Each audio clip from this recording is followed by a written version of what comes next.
Hello, everyone, and welcome to Psychic Perspectives. Me and Carol. And today we are going to talk with Carol about her opening and her journey and how she views the psychic world. And I would just like to say really quick, Carol has been such a big help in my opening and growth. And Oh, yeah, I really don't know what I would have done without you. You've helped me so much. So we're going to ask her some questions today about science and how that applies to the psychic world. So real quick, I know you're a very logical person, but what was your opening like for you? And how did you know that this was the kind of work that you wanted to pursue? Well, that's a good question. Because I think for you, you kind of were aware from a very young age that you were sensitive to things and aware of things, correct? Right? Yeah. Well, Well, it was a hindsight thing a little bit. Hindsight. Oh, okay. Gotcha. Yeah. So for me, that really wasn't the case. And then it was 2007. I was 44, was going through some physical stuff. I don't want to belabor the story too much. It's actually on my website. So you can go there and read it. It's called My Real Story, where I really talk about all of that. But interestingly enough, all of these experiences just started happening. They were really wild. They were really crazy. They were not normal for me. They lasted about 6 months. I was doing, getting mediumship, psychic stuff.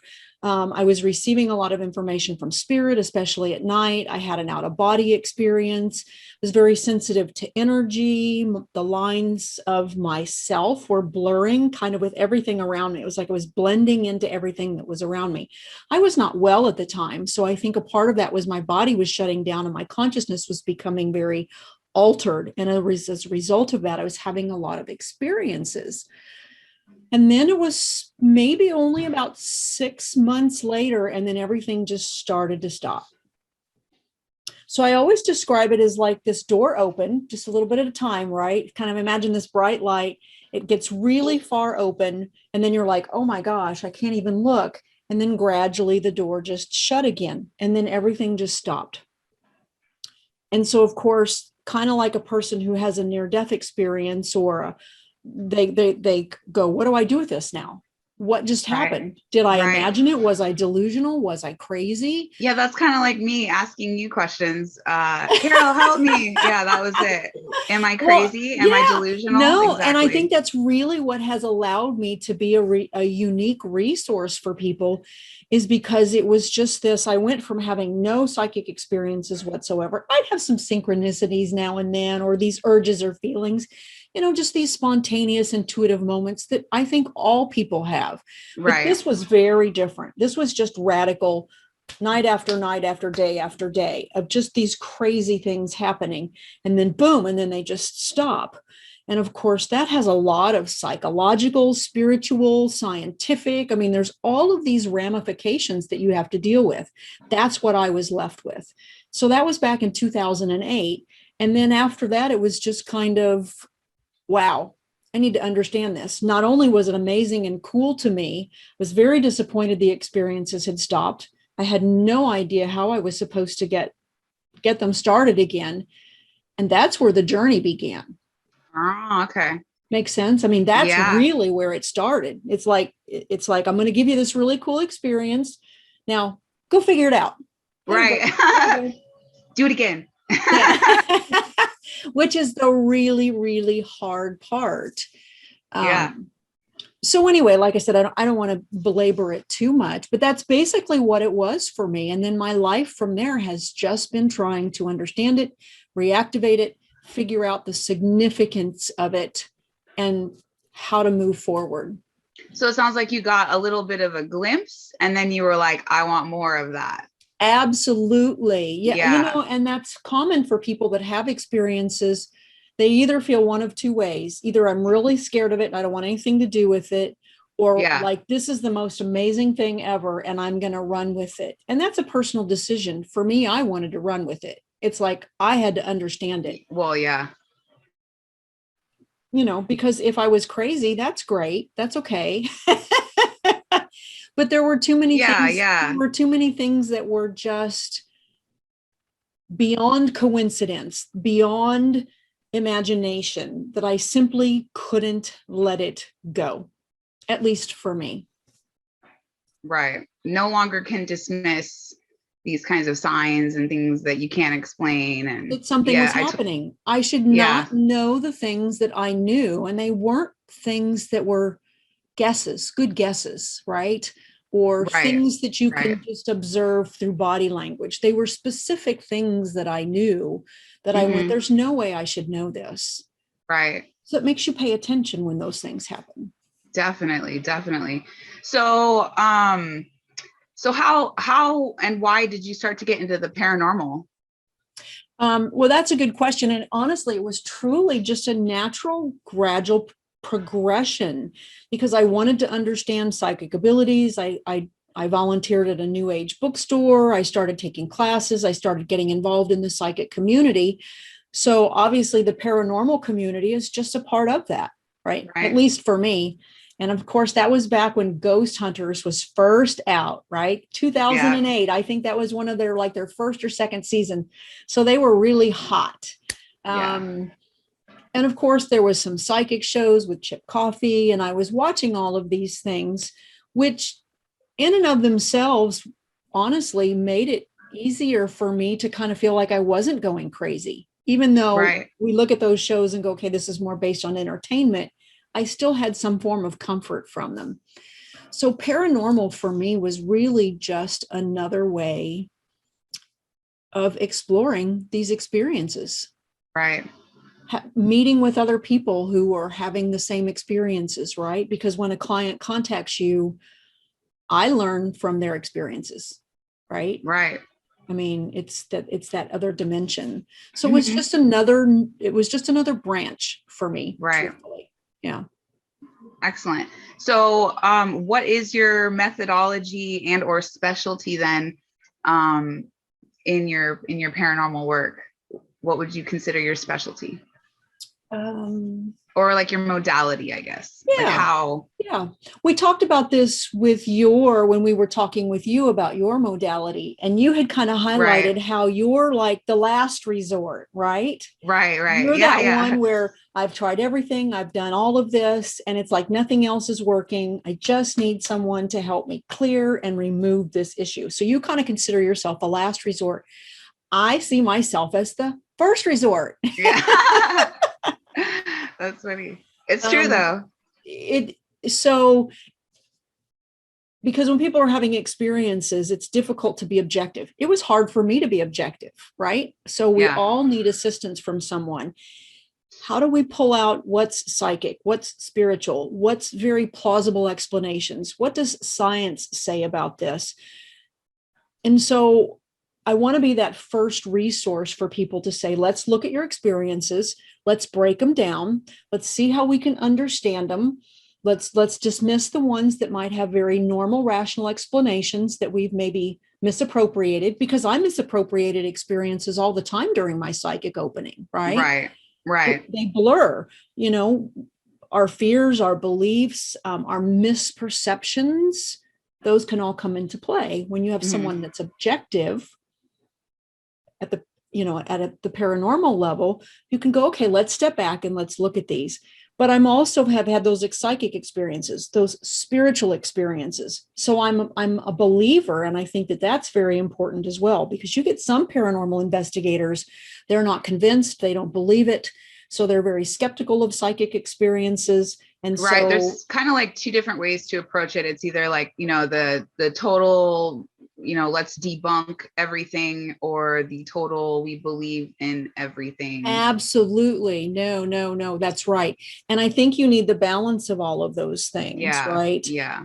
So not to belabor it, but honestly, if somebody's reaching out to me, that's the place I'm going to go. Let's look at the experiences. Let's talk about them. Let's highlight those. Let's pull out the ones and figure out which ones go into which category. Plausible, psychic. If they're psychic, what type of psychic experiences are they? Is it interactive, right? Is there really consciousness present, or is it just like a recording, which we call a haunting? is the living person creating the scenario? We talk about that a lot because Yeah. how much of what we're experiencing is actually a result of our own energy and our own intentions. And so it's about sorting those things out, removing fear, figuring out what the client is best for them, Right. and then giving them the resources to move forward. I don't clear, I don't remove. I'm more of an educational resource, that object. But that does help so much. Yeah. Well, that's good. No, I that hope helps. so. Yeah. Well, because in the end, that's what I end up having to do anyways, is kind of like redirect them to more of what you're talking about, which is the education part, right? Yeah, I was gonna say kind of the more just logical side of it. So because you're right. I mean, and we've talked about this before, they have to be a part of the solution. I can't always, I can't make you psychic. I can't explain these things. I can give you options. I can give you resources and help you work through it and be that for you. right. But ultimately, the person is the one that's going to have to deal with that in the long run. Right. Which is putting the power back in their hands when you give them all that. Right. Which is the same thing that you're doing too, because there is a lot of education that goes on. And I will do psychic work and mediumship when I'm working a paranormal case, if and when the time is appropriate, right? If I'm moving into a home, what do I perceive psychically? That's as important as not being psychic and just being the observer. So right. I wear a lot of different hats depending on what that moment calls for, because I don't think it's fair if I have the ability to read the energy of the space or the person to go, well, I'm not going to be psychic because I'm the investigator today. That's just another aspect to bring to the table. Right. So there's a lot of different aspects to play. And then of course the parapsychology and the science, and that's why I'm such an advocate for that. And we're going to talk about that a little bit more today, which I didn't really add until later on. Right. Well, regretfully, I wished I had run into it much sooner, but the progression and how things unfolded was still perfect. Right. So then how did the science end up explaining the psychic process for you? So how did you, or what does science say about it really? Like, yeah, because the question here is, how does science explain the psychic process? But you were just talking about how, you kind of went into that later on, but so how does that apply then? Well, I think first and foremost, I need to be clear is I'm not a scientist, right? And I'm not a parapsychologist, but I try to implement parapsychology. So first of all, what is parapsychology, right? I mean, right. A lot of people go, well, I don't even know what that is. Is that a branch of psychology? Well, parapsychology is the scholarly study of anomalous experiences related to consciousness, period, right? We call that psychic.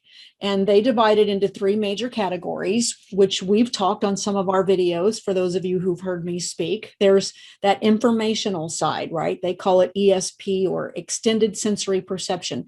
It's where information comes in. Then there's the second category, which is the expressive part. That's where we're putting out into the environment, which we've talked a lot about what you do, right? Our energy right. goes out in the form of healing and intention and affecting the environment. That is the psychokinesis, or mind interaction. And then the third branch of parapsychology is all surrounding survival, right? Mediumship, out-of-body experiences, near-death experiences, apparitions, which are spirits that presenting themselves to people, and then also reincarnation. So these are scholarly studies. This is what parapsychology is all about. But I'm not a parapsychologist in the sense that I'm not a researcher. I study it, I read it, and I think it's extremely important that we know the science, but I don't want to mislead anybody and have them think, oh, she's a parapsychologist. Right. No, that's true. But just that you're really into it. And I feel like that is part of what you bring to the table as the more logical side of it. So in that way, then, I mean, So how did that help you, I guess, wrap your mind around that, the psychic process? And do you think that helped you get better as a psychic medium? Just like understanding how it worked? That's a good question. I think personal experience and the science have to go hand in hand. Honestly, I'm super grateful that I had both, okay? Because I see people who only study the science and the parapsychology side, and they take it from this very analytical place, but they're lacking some of the actual experience. And I think sometimes they're missing things. Right. Now we take that over to the other side of the equation where people are only having the psychic experiences. They're explaining it from this personal belief system, and they're not understanding the science. I'm not saying that science is always right and the person is always wrong, or vice versa. Right. I think the two have to go hand in hand. So for me, what was really interesting is the science supported so much of my personal experience. I'm like, oh my gosh, yes, yes, yes, yes, yes. Right. It doesn't make me psychic, but when we learn those traits and characteristics that naturally psychic people have, those are triggers. You can go, oh, okay, this is why belief matters. Right. This is why fear matters. This is my intention creating this. This is my receptivity. And so they're just insightful. Plus, we're using the right terminology. We're defining things appropriately. So I think the two go hand in hand, if that makes any sense. Yeah, definitely. I don't think I'm answering your question, though, is about how does science explain the psychic process, but that is well, because that depends on the science that you're studying and the individual, right? So neurologists will explain it one way. They think that it's chemical reactions happening in the brain, or a psychologist will say, oh, it's just misperception or delusion or hallucination, or the mind is creating these experiences that it needs to have. Maybe it's just a highly developed form of observation, right? It's like, well, wait a minute, when you're giving people specific details that are not observable, you can't explain that away. So I think it depends on who you're talking to, which is why the parapsychology and looking at people who are doing the parapsychology work, I think, is significant, because those people are really out to understand it, even if they're going to tell you what's not psychic and what is psychic, because that's discernment. Right. That makes right? sense. Yeah. So what does science actually say about life after death? Well, as far as both, well, that's a different question from the psychic process. So as far as the psychic process is concerned, there are all kinds of theories for psychic abilities. It's pretty much a given for most parapsychologists that it actually is real. Okay, there's enough studies, there's enough science going out there. They don't even really argue anymore about whether or not psychic ability, psi functioning is real. They're done with that. For them, it's a go, right? Good. So now the deeper question is how does it work? That's the mystery. Right. We still don't understand. I just got done finished taking theories of psi class. Just absolutely fascinating. The variety of different theories that are out there from very intelligent PhDs, scientists trying to explain it. So that's where the mystery lies, not so much in does it exist. So that's kind of a given. So they've kind of gotten over that, I see. Yes, well, yes. And of course, like all science, it's always evolving, right? We're learning new things. We're gaining more insights. We're realizing, oh, this is how this actually works. So it's like, it's everything else. It's evolutionary. But for most people, there's just too many different things that happen within a statistical significance that we can't dismiss that. But survival is a very different question, right? So life after death, right? Because we can't even explain what consciousness is. You can't weigh it. You can't see it. You can't measure it. So what is it? We can observe it. I can see that you have consciousness, but that's because you're interacting with me. You're here, you're aware, you're interacting. So what about, I've heard some studies say that when people die, for example, there's like a weight change because of whatever, like electrical. Yeah, Is that a thing? no, No. it was actually, yeah, no, I've heard of that, and it's kind of that's been dismissed as not really a real thing. So Really? yeah. Hmm. Okay. It came up in some of the parapsychology classes that I was taking, that that has been out there. It's a little bit of a folklore. So no, that's a good question about that, but unfortunately, that's not really a real thing. Okay. It's kind of gotten spread around in there. So truthfully, we don't know what consciousness is. So of course, that question becomes, how do we know that what we're connecting with on the other side isn't just information, right? Retrocognition. We can understand it because that person has existed at one time. I can watch this recording, but it's not live. It's a Right. recording. I can read Right. a book that someone wrote, but it's not live. It's still their thoughts. It's still their personality. We can watch a movie with John Wayne in it.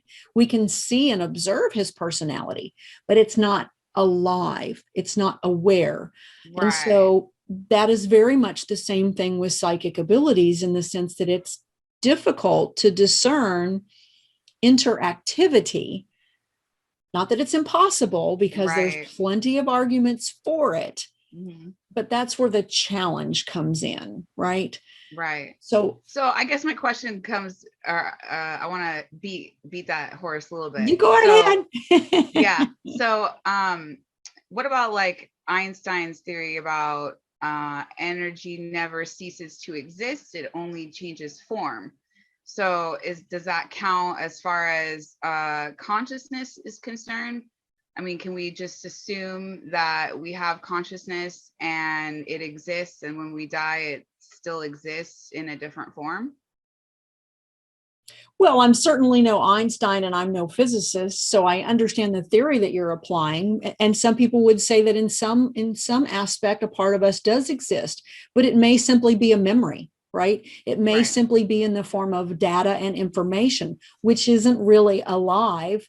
It's still present in a form, in an energetic capacity, which means that we can perceive it psychically.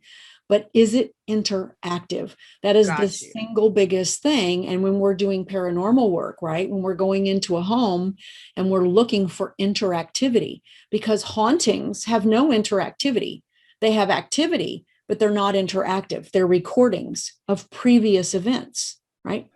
And so Mm. when we're looking for an apparition, which is different from a haunting, an apparition is conscious. It can answer questions. It can Right. be aware. It can do things intentionally. So that interaction is what we're looking for. And that's important even in mediumship, because we know that some people may claim mediumship, but they're really just receiving information, what we call from the sitter, right? Because you had a Or relationship with your father. So I right. can perceive all of that psychically and be very accurate and evidential, but it does not necessarily mean that your father is speaking to me. That is On a an very interactive. different modality. Right, right. I understand that. So we could argue, what does science say about life after death? Because that was the original question. And I think it depends on whether you want to look at near death studies, whether you want to look at in childhood reincarnation cases, whether or not you want to go at it from mediumship. There's all these different aspects to survival. And I've run Right. into parapsychologists who simply don't believe that life after death is there. And then I've ran into some, more so I think, who do than don't. But there are some people who believe in what's called the super psi theory, where they don't feel that consciousness survives death, that it's all just this case of this conglomeration of psychic functioning that creates this experience that makes us feel as if consciousness is interactive. And truthfully, if you're objective, I can't argue against that theory. Hmm.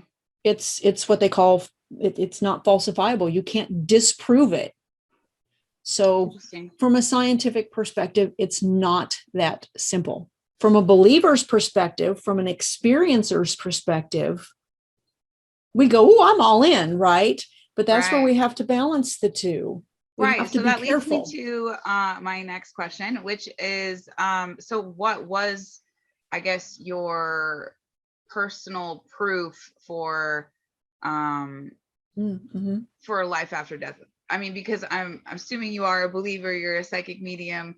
Um, so if science can't explain everything, then what was it that kind of did it for you to say, okay, I know now life after death exists? Well, you Personal know proof. me, we've had tons of conversations about this. This is not an easy topic for me because No, I I'm know. constantly pushing myself to be very discerning in where the information has come from. Hmm. I would say, despite the fact that I call myself a psychic and a medium, I'm still probably only about at the 80% convinced mark. And that's It's because so there's weird to that. me. What's that? It's so Uh, because I think there still needs to be that part of us that says, but it could be explained by something else. And we need to be open to alternatives. If I shut that off, I'm not continuing to grow, expand, and question. what about when you said that belief creates like the psychic process? Like if you don't believe in it, you're literally hindering yourself, right? You are, but you have to be careful that belief can also create false experiences because you're the one creating the experience. So, and that's kind of a tangent a little bit there, but we can look at something called the Philip experiments. And these are actually on YouTube, and I could put some links in the show notes for people. But these were a group of individuals that got together and they created a fake spirit. And they met every week very religiously. They gave the spirit a personality, they gave them a background, a history. And then eventually what happened is this fake spirit that they created kind of became its own, let's call it a thought form. It Right. basically took on a life of its own. It would answer questions, it would respond to its own history, but that had been created by living people. Hmm. And that can be the case in hauntings as well, where we know that things that are happening can be created by living people. So you're right. Belief can be so powerful that we create our own experiences. So I'm always careful Well, to so did you not. ever have like a moment so I mean, what was your personal proof? What did that Right. look like? And I Right. do have those moments. I still go back with them and I go, yes, but what about this? Right. So I'm always arguing with myself back and forth. And I think that we should do that. I think that's the critical thinking process. If we're so far believing on one side or the other, right, whether that's Right. skeptical and disbelieving to all the way full believing, we're losing the critical thinking aspect, which is why I tell myself I'm probably 80/20. Um, First of all, and I realize some people will poo-poo this, but I've simply had some EVPs that literally, which is electronic voice phenomenon. I've had some experiences in paranormal work with electronic voice phenomenon that simply has convinced me something is out there and it's not me putting the EVP on the recording. It's just not. Right. So could it have been imprinted by other investigators or other living people? That's always a possibility, but because it had context, I dismiss that. So to me, it was very interactive. It was aware of what I was doing, what I was thinking, and the delivery of the EVP was something that it would seem unlikely that I would have put onto a recording. So that's one piece, right? That's why the Right. paranormal work for me has been important. Drop-in communicators are also another one that's really significant. So, and for anybody that doesn't know what a drop-in communicator is basically in mediumship, I'll use an example with you. We've You had and them. I are having a phone call one day. I got this girl shows up. She lost her life. Apparently, it had happened within a week. I don't want to betray anybody's confidence here, but I started giving you evidence, and you go, "Oh, I know exactly who that is." Right. You were not asking for that person. Now, was it in your field? It's possible Could have been. because It could have been. you were aware. This was someone who was, connected to you kind of in a third or fourth It's like a third party, Exactly. something like that. Exactly. Yeah. But still, for that person to just show up, and then I'm like, okay, somebody's here. Yeah. That was weird. He wants to talk about this and this and this, and you're going, yep, I know who it is. That's called a drop-in communicator. It wasn't like your father. It wasn't someone that you had that you were specifically on your mind. Right. And I've had that happen as well, where it was a friend's daughter's boyfriend.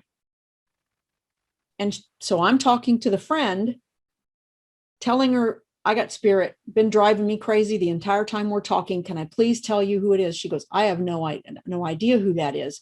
Could you ask him for more evidence? I asked for another piece of evidence. And I said, yes. I said, this has something to do with baseball or softball. She goes, oh, okay, well, I know who to ask. Next day, she gets a hold of, or there's a dinner party, and it's her daughter and her boyfriend are at the dinner party the very next day. She gives all the information that I had given about the spirit. They knew exactly who it was. Wow. So that's called the drop-in communicator. Right. It's not a sitter coming to you with an intention. It is not someone that is in that person's field. My friend had no clue who this person was at all, which means it was, now, was it in her field because of her daughter? Right? Could have been, we could argue that. But those things start to go, that's just a little weird. Right. So drop-in communicators are a part of that. And the other thing for me, and I think that most mediums will explain this, is there's an energetic signature when spirit is present that is not present when you're simply getting information. Right. You can feel the energy of the spirit. I can feel the energy of a living person. Right. Right. There's a energy attached to spirit. And I feel that presence. And most, not always, but, and it took me a long time to get to that point, but I can sense that. And that's difficult to ignore. Parapsychology can't prove that. That's a personal experience. Right. That's an internal experience. So those were some of the key markers for me that make me go, you can't dismiss these. So definitely the information drop-ins like that, they are really incredible to me, at least personal proof that life exists. Well, what was personal proof for you as far as life after death? Or did you feel that it was just one of those things you've always taken on faith?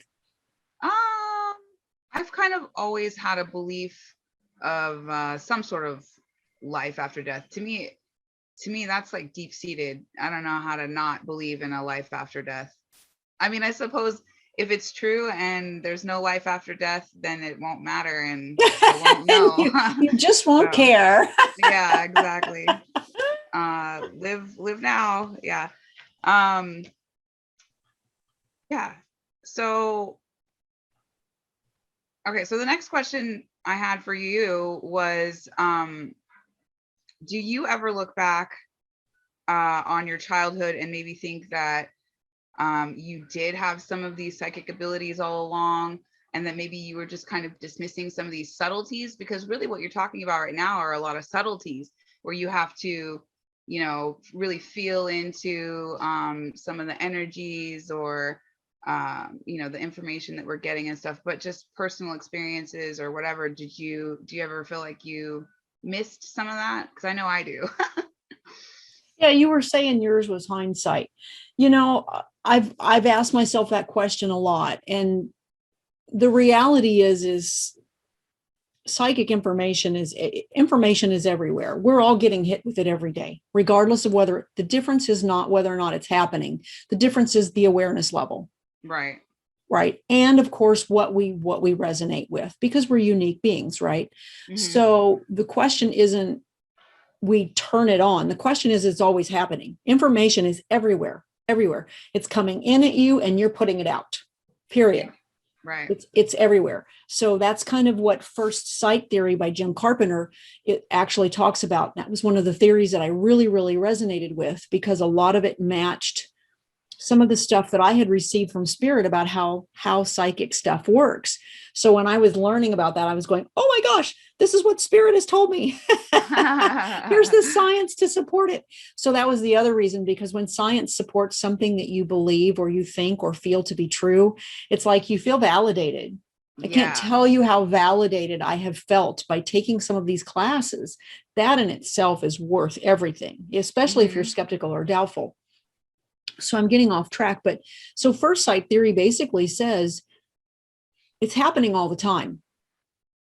The question isn't whether or not we are or aren't psychic. The question is simply how aware of it are you? Right. And most of the time in the general public, we tend not to be aware of it. But what first sight theory also talks about is you still make decisions every day based on psychic information. You just don't know you're doing it. Right? So, I need to go to the grocery store. Oh, gosh, I don't know why I feel I need to do this, but I'm just going to go here. We call it a gut reaction. We are making decisions every day based on psychic information. Right? It is a pre-conscious process. It happens before it reaches the conscious mind. So ideally, yes, we're all doing it anyway.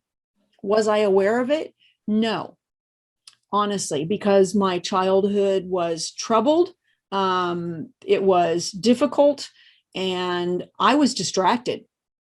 I was in survival mode. I was in self-protection mode. I was not aware of a lot of those things. So when people say, oh, I'm sure you were. Yeah, we all are. Right. That's the real secret. We all are. The question is how aware. Now, some people say, well, I can't control it. You're right. Some people swing to the other side where it all comes in, right? That's where we're looking at studies in parapsychology going, what makes the difference? Why are some people more aware of it, almost to the point of it's overwhelming, versus other people where it's underwhelming to the point that they need to activate it? So we come at it from very different places. So I don't know if I'm making the point at all. Well, I don't know. I guess because for me it was like but it wasn't obvious. It just wasn't obvious. Well, it wasn't for me either, because I remember just like a couple times having some experiences, but then I guess like the more that I think about it, I'm like, I think I was a lot more sensitive than I thought. I just like to come up with better reasons as to why those things were happening than going with the answer of, oh, it's probably because there's a spirit there. I was much more comfortable with giving it some sort of logical explanation. Like, oh, it's just the cat knocked that over. Oh, it's just, creaky floorboards in the house and stuff like that. But I think certain things you don't or aren't able to dismiss as much. So, I don't know, like not everybody has, I want to say it's almost a blessing. Not everybody has these kind of experiences when they're little where, oh, I got to see a ghost, or I saw a UFO, or I saw something that was literally unexplainable, to kind of maybe give them that catalyst of, oh, wow, there's something else to be explored here or something like that. So I was just curious because I did a lot of dismissing for my own childhood and stuff like that. But I guess the next question, because it leads right in, is what advice could you offer to someone who is really skeptical about these kinds of experiences? And, is it healthy to just dismiss things? Or is it better to try to just embrace it all, right? Well, skeptical in what regard? Skeptical as in they don't believe in psychic abilities at all, or skeptical in the sense that they happen to them and then they're dismissing them? Because those are, to me, are kind of two different things. Well, I wrote skeptical. I think I just meant as far as all of it in general. So, but breaking it down is good. So, I mean, is it better to be skeptical? Or what advice would you give them I guess, to others who are very skeptical, and they just constantly dismiss everything. It's like if you constantly dismiss all of these signs and signals that you're getting, you're not going to be validating anything in that realm, correct? Okay, here's a good example. I had an experience when I was little. A kid ran like from the wall into the closet. I woke up in the middle of the night. I can dismiss it as that was just a dream, even though I know I woke up, or that, you know, that was an actual experience. I understand what you're saying. Yeah, we sweep it under the rug, right? Right. Yeah. Okay. Yeah. And then I guess, so, you know, so what, I mean, for you, because I know you are more on the skeptical side. So what advice would you give to people who maybe are skeptical and constantly dismissing these types of situations? Gotcha. I think it depends on the person. I mean, if you're having spontaneous experiences, I think they're normal, right? So what are you telling yourself about it? Does the experience bother you? If it's just an experience and you really don't care, then don't worry about it. You know, but if you become curious, right? I mean, weren't you curious when that experience happened? Didn't you want to know more? Or was it like, it's irrelevant, and then you moved on? I guess it depends on whether or not it even matters to you. For me, it mattered. I had all these experiences. I became curious. I wanted to explore it. I wanted to know more. Because if we're capable of perceiving information in the environment that makes our lives better, the lives of others better, and is just another form of processing information, why would we not pay attention to that? Right. So that's just logic for me, but that's not necessarily the case for other people. So I think it depends on where your skepticism is coming from. If it's coming from doubt or religious beliefs or ideologies or even scientific ideologies, again, ask yourself, if you don't care about it and it doesn't mean anything to you, then just be skeptical about it and move on. But if it tweaks something in your brain, if it makes you go, wow, that's really curious, I wonder what that was. Right. Then look into it. Most people have spontaneous experiences. If you're so skeptical that you don't believe in psychic abilities, okay, then just go on with your life and don't worry about it. Why do you care for the rest of us that do? Pretty much, right? Well, so I guess if it's not your thing, then fine. I could care less about golf. I am never going to look or want any interest in golf whatsoever. My life is not worse or better because of it. So who cares? Right. Well, what was the turning point for you then? Or what was your aha moment for finally believing in psychic ability, in your own abilities, in life after death? Was it more because of science? Because you kind of already answered this question a little bit. Or was it experience? So I think what helped you kind of It's both. It's both. Okay. It's both. Because we can take an experience, for example. So let's use your example of the little boy, right? You woke up and you saw a little boy running. It was a girl. From, it was a girl. Oh, girl. I'm sorry. I thought you said it was a boy. You saw a girl running from wall to closet, right? Right. You could immediately assume based on your belief that was an actual spirit. But it could have been a recording. It could have been a haunting, which is not an actual interactive spirit. That would be an apparition, right? Apparitions and hauntings are not the same thing. Okay. So your belief system may have told you this is what it is. But when we get into critical thinking mode, okay, you saw it, you had the experience. That's fine. You had the experience. But let's go over here now to the other side and say, well, what other explanations are there? You have been in a hypnagogic state? Could it have been a lucid dream, right? Was it actually an interactive spirit? Was it just a recording or a haunting? Was it a visual misperception where there was just a shadow or something that you saw that made you think that? And so your brain put two and two together, because our brain does that for us.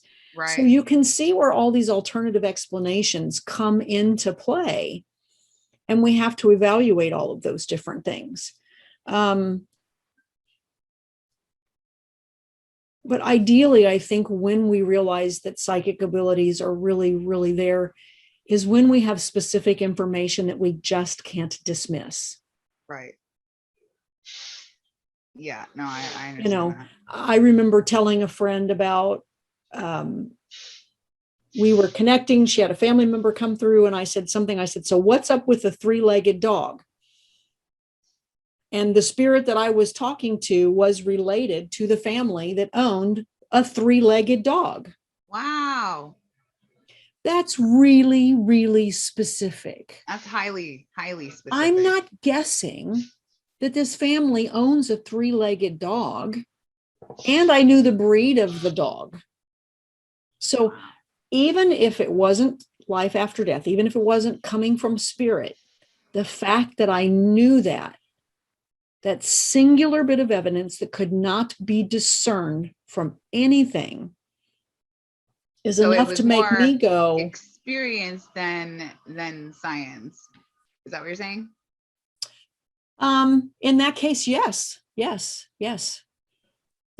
Because I see people studying the science all the time and they're still not convinced. And I go, that's because you have to have the personal experience. Right. You have to have the experience. But I also see people who are convinced that they're psychic and they're just really good observers. Right. And they're not psychic at all. So where's the balance, right? Yeah. Where's the balance? And that's why I'm so much about convincing people to look at its personal development. I always say it's about personal development and working with the abilities themselves. It's about working with spirit, and it's about working with the science, because all of those fit together. Now, science has limits. Right.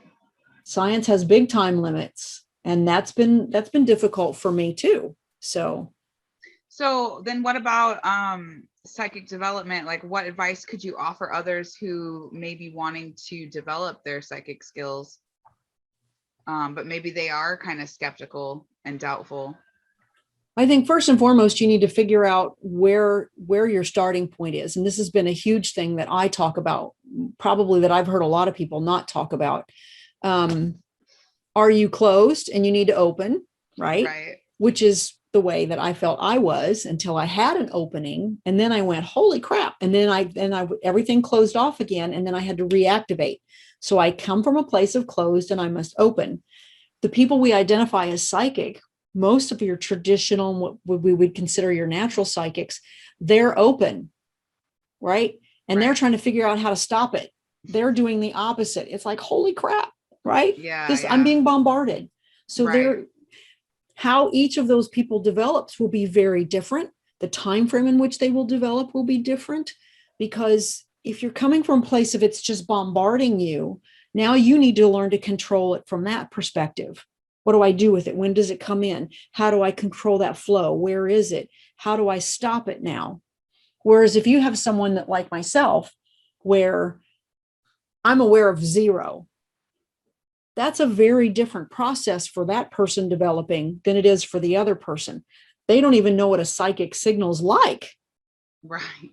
So I can sit here and I can tell you, do this, do that, do this, do that. That person over here who's open, they're going to get it and they're going to go. And the closed off person is going to go, I don't even know what she's talking about. Right. So people have to develop based on opened or closed systems. That's the first thing that I tell people. Okay. Does that make sense? Yeah. So you have to decide, am I getting too much, or do I want more? I get that. Exactly. And so that will basically be different for each person, which is why it's like, I can't tell you do A, B, C, D. That's like telling somebody, if you take this diet, it's going to work for you. Well, we know that that's not true. It's individualized. How about just the people that maybe they're too closed? What advice would you give to them? Well, too closed is generally a result of a variety of different things. First of all, which is being busy, right? We are busy all the time. We're thinking all the Yes. time. We're worrying all the time. We're analyzing all the time. We're constantly involved with other people's lives, other people's emotions. We may be constantly processing a lot of trauma. We're thinking. We're worrying. We're cogitating. And so the point is you have to get out of your mind, Yes. right? And you have to be present, which sounds really cheesy, but that's the truth. If you're so busy that you're not aware of what you're thinking and feeling, you have to Oh, you become. mean be grounded? Yeah, but for some people, they don't know what being grounded is, I guess. So, No, but, that's true. and analyzing, right, which is what we do in science, analyzing is not going to help you. It's No, knowledge, no. it's information, and it's important to the process. But thinking about being psychic is the opposite of being psychic, because you're actually allowing when you're psychic, right? You Yeah. need to allow, you need to become open. So for me, I would suggest to people, what are you afraid of, right? Because oftentimes fear is pushing it away, right? What is your belief about it? Because these are subconscious thoughts that keep things away from us. So those are aspects. How busy are you? How can we slow you down and get you to be in the creative mind? Okay. Right. It's often hard for people like that to meditate. We've talked about that in another video. Meditation can be tough. So I tend to talk about creative pursuits for people like that, getting them in the flow of things through music, through art, through nature, through writing. They're stopping the cognitive process and working more with the flowing mind. Right. So that's going to allow those people to start moving into an open state. So again, it's very individual. So it would be very different depending on who I'm talking to as to what suggestions I would make, because what makes you closed will not be the same thing that makes this person closed, because this person may be closed because of complete religious fear. This person over here may be completely closed because they are so busy dealing with trauma and emotional stress. You can't address both of those the same way. Does that make sense? Right. So it's an individualistic thing. It's very individualistic, which is why I like working with people at the personal level when it comes to this, because what you need to open up or close down and protect yourself would be very different. We can talk generalities, but specifics are very different. Right.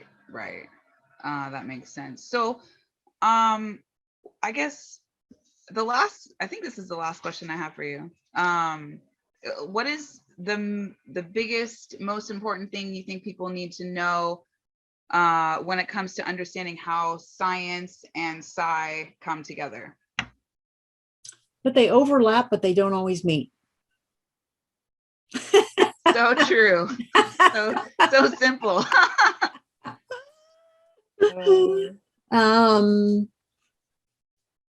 I think we've talked about that a lot throughout the day, is that we need the science for critical thinking to keep us balanced, to keep us grounded. We need to know the realities. This stuff has been studied for far longer than what people think. Ghost hunting has been around since early civilization, right?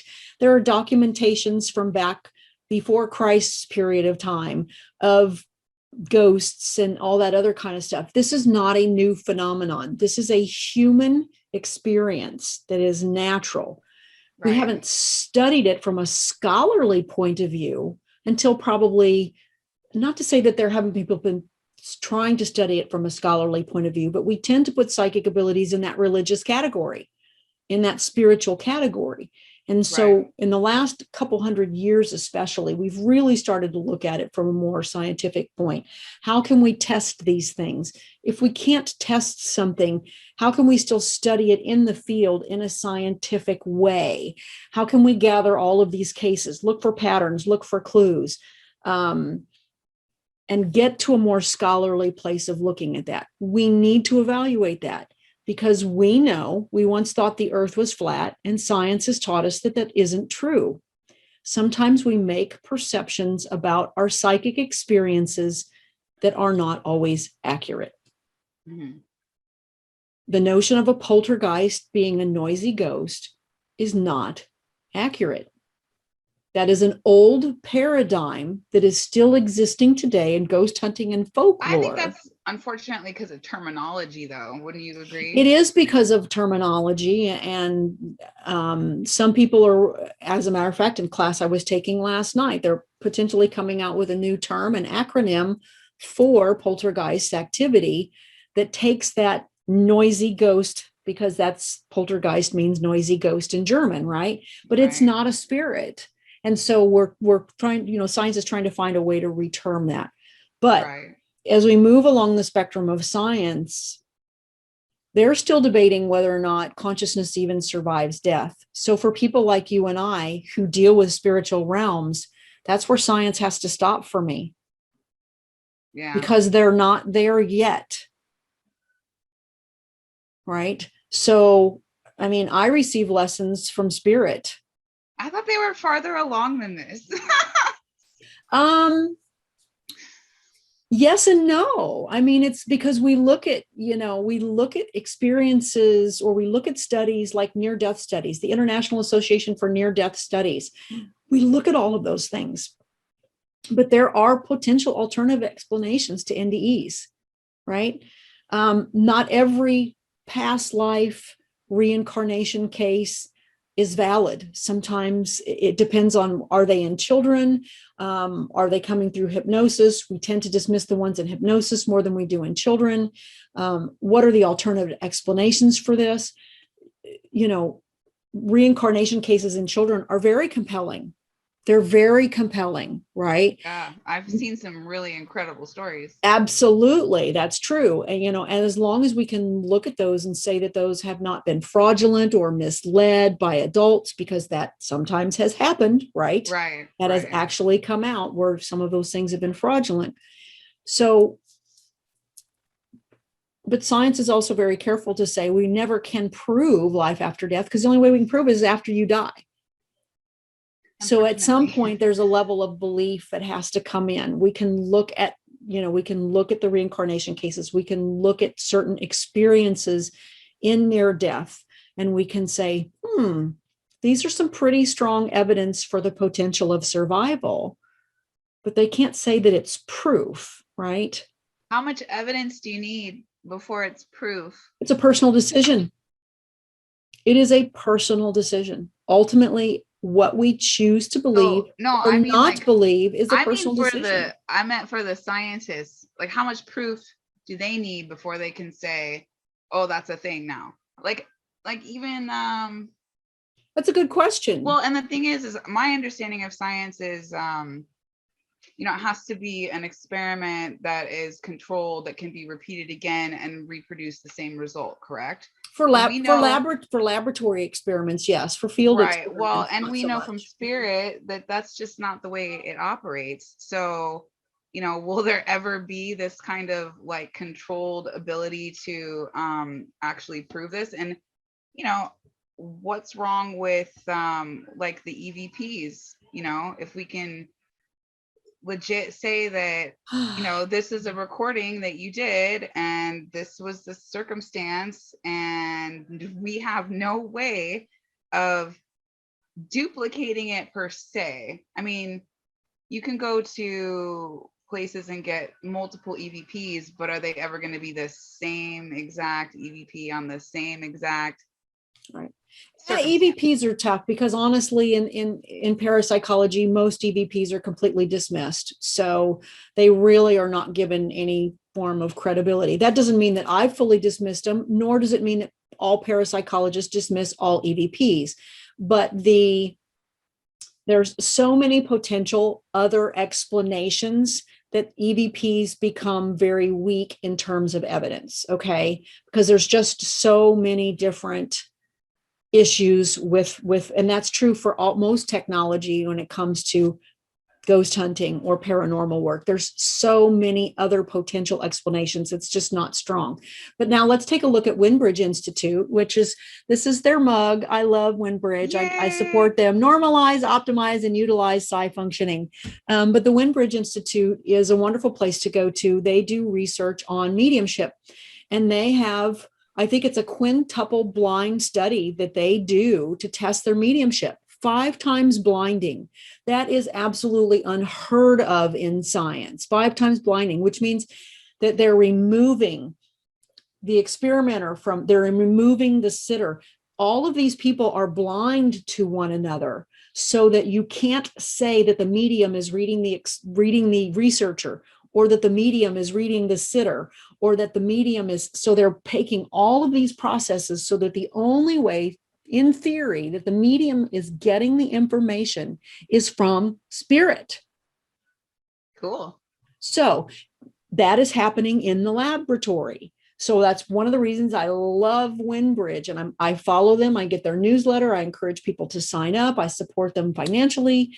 And it's because I love their work, because I think this is a way we can go, wow, that's really hard to dismiss through the precognitive theory, right? Or the retrocognition theory, or which we really can't. Some people argue it's still precognition, so I have to take that out. We could still argue that it's precognition. That's a whole nother topic. But we can take some of these other formats of psychic abilities and we can say, well, it's not this, because we removed that. It's very hard because psychic ability doesn't have boundaries. That's the problem. That's the problem. It's beyond time. It's beyond space. It is information reception. It has no boundaries. That's why it's called psychic. Right. So we can't eliminate that.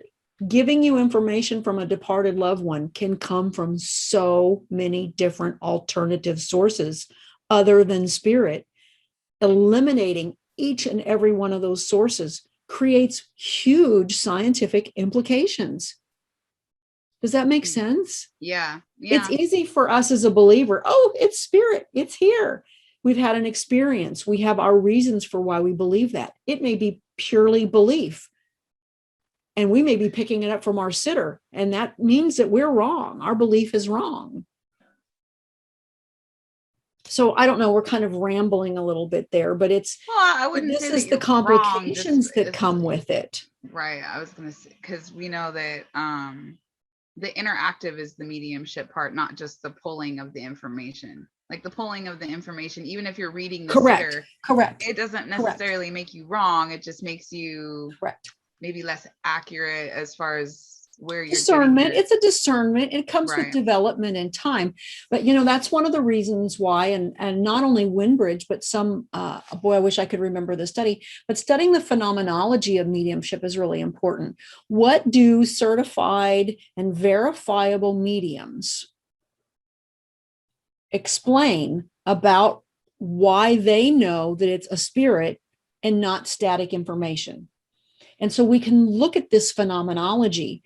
And one of the things that's very clear in mediums who've been verified is that they talk about that energetic signature. There's a presence that's here. Yeah. Now, someone who's studying parapsychology or hasn't had that experience, they're not going to understand it. They're going to go, what does that mean? But when you have the experience, that's where science stops, so to speak, and faith and experience kick in. Right. No, it makes sense to me. We can't prove that. Yeah. No, that makes sense. Energy signatures are it's personal. It's that's personal. exactly how we operate in astral. We have to we identify via energy signature, period. Right. And because it's a subjective experience, it's not objective. We can't measure it. The only thing we can do from a scientific perspective is we can gather, again, this phenomenology amongst verifiable mediums, and we can say, here's consistently across the board. These are the patterns. These are the observations. This is a scientific process but we can't measure that objective experience. We can only tell you that there are correlations between verifiable mediums that say these are what happens when spirit is present. So in some terms, that is scientific, Right. even though it's still not quantifiable in terms of what is that energy per se. Until you have that experience, what is it? I think correlation is important. It is something, right? It is. Yeah. I mean, it's important even when you're doing just a reading, just to have some sort of evidence that you are on the right track at any rate. But I think, I don't know. I don't want to convolute what you just said. So that's okay. I'm just gonna leave it but alone. You can see that it's a difficult, it's a difficult topic to deal with because there are so many different. Psi doesn't have limitations, and so it becomes very convoluted if you even believe it in the first place. Right. Yeah. But right. For me, it's like I get lessons from spirit, right? Now, sometimes those lessons come from just general knowledge and information that's existing out there in the atmosphere. I don't always have a spirit that steps forward and provides information for me. Sometimes we call that the Akashic, right? But ultimately, psychic information exists everywhere. Some people pull in musical information. They feel that they're pulling it from some greater source other than themselves. They feel like they channel music or poetry or writing or scientific inventions, whatever it is. So are we really tapping into something, some cosmic consciousness that's greater than we are? We can, because it's everywhere. It's out there, whether you call that channeling or psychic or whatever it is. Does that mean that that's spirit communicating that information with us? No, that has a completely different signature to it. But spirit steps into my field and has a message for me. I will notice that, which is very different from static information. Again, it took me a while to get to that discernment level. Right. And I still think question it takes everybody a while. It does. But I still question it sometimes. I still go, that's really interesting, because that's that critical thinking that I don't want to lose. If I fall so far over onto the face side that I'm not constantly questioning myself, or then I feel like I'm not pushing myself to that next level or that next boundary. But I receive what I call channeled lessons, because I just receive them directly. It's channeled in the sense that, and we've talked about this a little bit, and that I just take dictation, or I hear the message from spirit and I roll with it. Science can't, that's where science has to stop. Right? Yeah. Unless I'm channeling complicated languages, which is called xenoglossy, or mathematical formulations that are outside of my, how do we quantify that? How do we validate anything that I'm saying? It's just information. It could be my creative mind. Right. So that's where science stops and faith has to kick in, or experience has to kick in. And when we are psychic practitioners, mediums, energy workers, whatever it is that we do, you've got a measure of faith that you have to have in your work, regardless. I mean, well, actually, of what science might say about that. There was a couple times. Okay, so there was this one time, and I won't mention any names. Yes, we can't do that. But this particular person will know who I'm talking about. They had this. It's like a necklace that puts off. It's like called an arc crystal. Actually, I remember you sharing this with me. Yeah. And because of the whatever technology was coming out of this thing, and okay, I'm not saying names. It was bad. Whatever it was bad. But it wasn't really bad. It was just putting off this neutral type of energy that I have never seen before in astral. I had no idea what I was looking at or how to explain it, other than it was kind of like dark matter or antimatter or something. It was fluid. It moved, but it wasn't really positive or negative. And this is what we learned.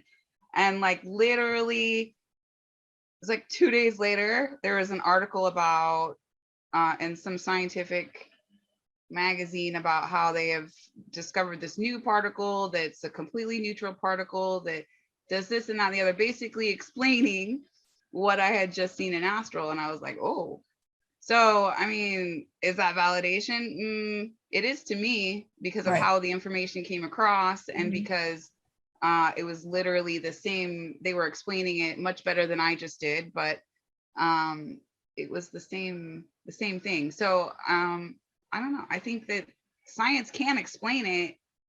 It's just not going to be in the way that we think, or I'm not going to be able to, look up. I'm not going to be able to Google that and validate myself. Like that has Correct. to Sure. come Sure. to No, right. me. So, Yeah. And that's but where the personal experience has to come in. And so I think it's good that we balance the science and the experience. I mean, I think the science keeps us grounded. It validates our experiences. I think if you're going to be doing some of this type of work, especially if you're going to be doing paranormal work, it's my opinion, is that take some basic parapsychology classes, know what you're talking about, know the science. People have been doing this for a long time. So why feel like you have to reinvent the wheel, right?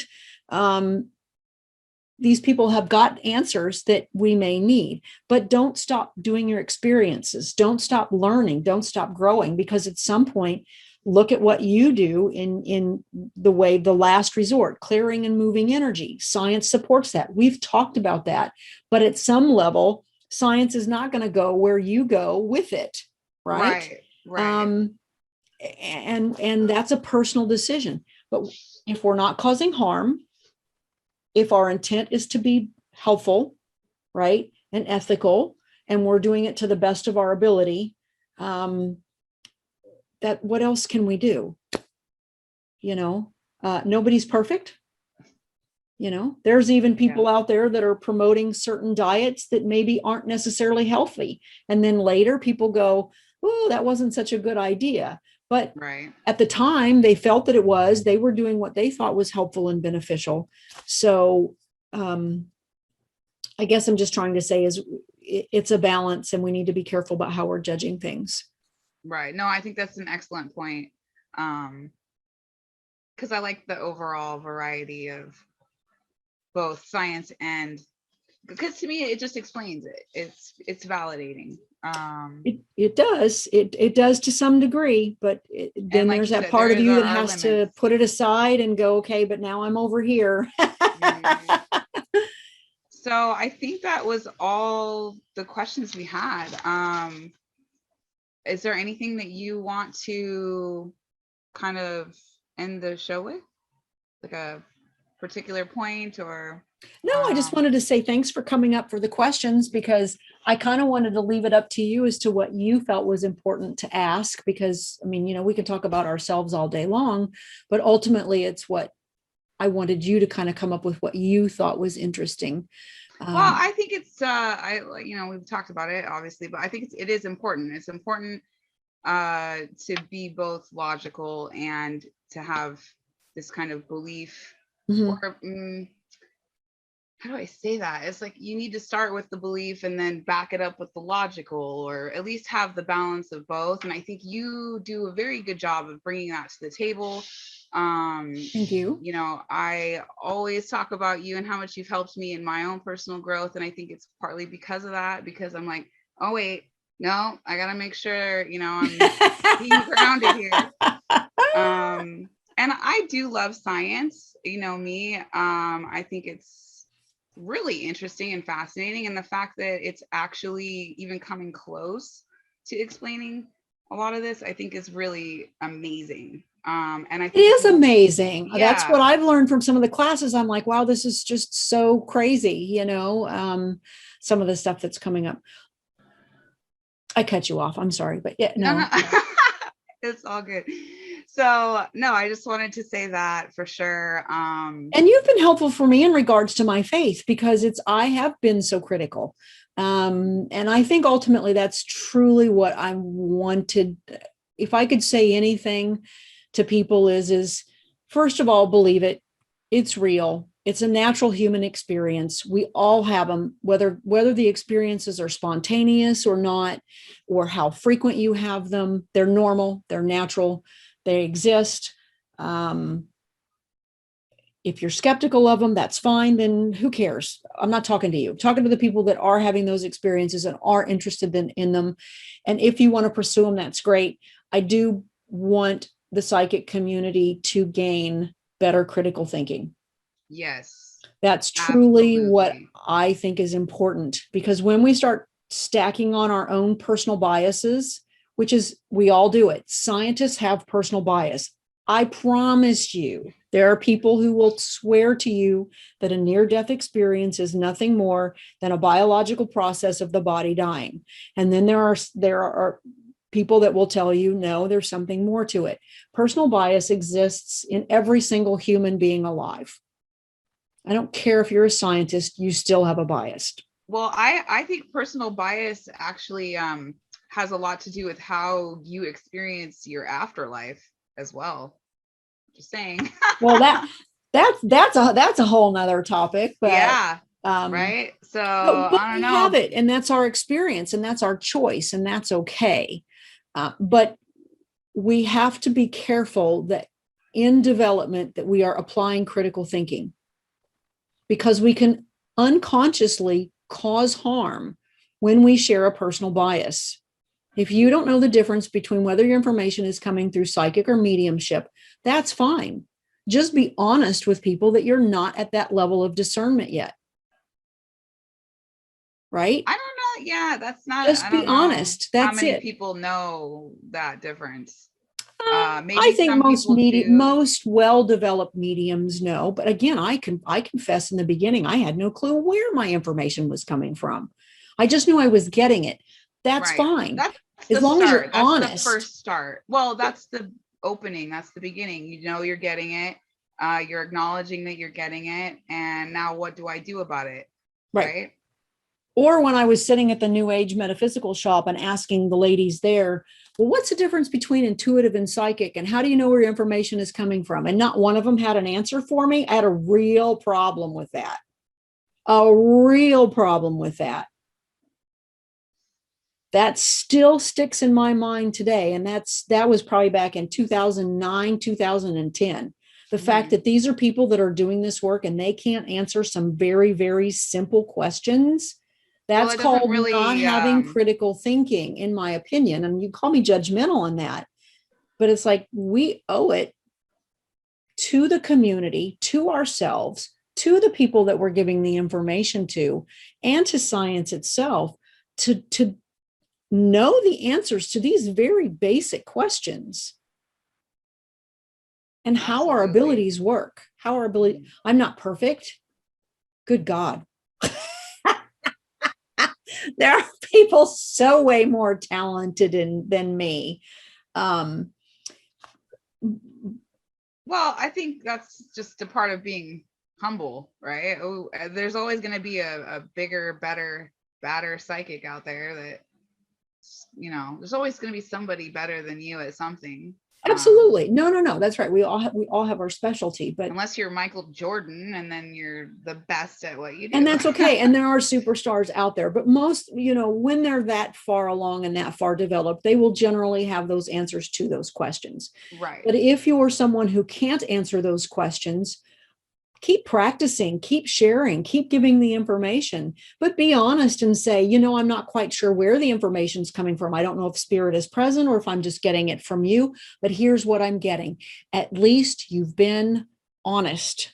Yes. Right? Right. There's nothing wrong with that. I'm very clear to say to people, I'm getting this psychically. I'm reading your energy. That's where it's coming from, right? I didn't used to be able to do that. I go, oh no, there's a spirit here. That's coming from here. Oh, I hear it coming from your spiritual team. Oh, I'm just getting this general message. I don't know who it's from, but here's the message. Right. That is just a level of discernment. So right. I think that's why that's with experience. Yeah. And the same thing with paranormal work too. You have better critical thinking when you understand some of the science, but I get it. People who are psychic, they're more interested in developing the ability than they are in studying the parapsychology. I respect that. I think sometimes it's more about the thrills. If you really want to get real, people, they want to go, ghost hunting because they want to get scared and they want to mess around. Well, they maybe want to have their own experience, because let's face it, if you have not had a psychic experience and you're curious about life after death, or you want to do that, you're right. It's about having that experience. And this is a way for some people to have an experience because they don't know how else to have it. Right. And I don't think that that's wrong, but I think that we need to be aware that that's some people's mindset in their paranormal work. I was pursuing paranormal work for my own personal learning, right? Not because I thought I wanted to connect with the spirit. I mean, it's, it's like, oh, I want to be scared.